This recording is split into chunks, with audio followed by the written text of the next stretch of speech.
I'm Dr. Crathan from Essential Dermatology. Let's review care for dandruff. Dandruff is also known as seborrheic dermatitis, and it's related in some ways to seborrheic or psoriasis.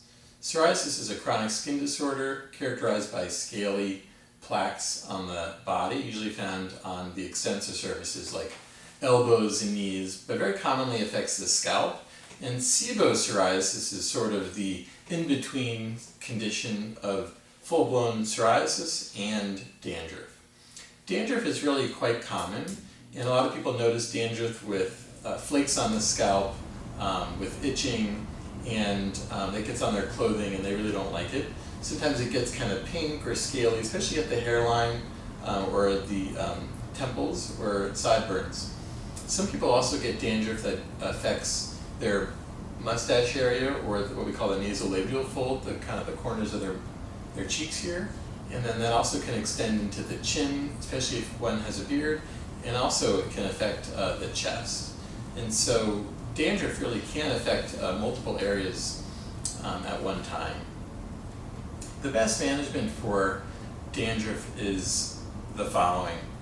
Number one, I like to recommend a dandruff shampoo, and these are generally over the counter. And that would include things like ketoconazole, selenium sulfide, zinc pyrithione, and actually salicylic acid. I usually recommend using a dandruff shampoo for about 2 or 3 months, and then exchanging that for another active ingredient.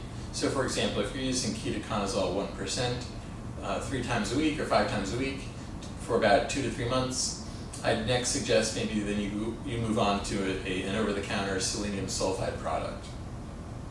And then repeating that process for 2 to 3 months, and then again switching and then rotating like that. And you can use these products, even though they're shampoos, as both a face wash, a shampoo, and actually even as a body wash to the areas on the chest that might be affected. This can often really, on its own, control seborrhea or dandruff quite well. If that's not working well enough, you can also add a little bit of over-the-counter 1% hydrocortisone, and that can be really helpful to use just for a day or two at a time, especially in problem areas like in the eyebrows, the hairline, or even on the face. If that's not strong enough, you can reach out to your dermatologist or primary care doctor to prescribe a topical steroid that's also going to be used in a pulsatile fashion that would be a little bit stronger than the over-the-counter hydrocortisone. That generally does the trick. I hope that helps. If not, then certainly feel free to reach out. Take care and good luck.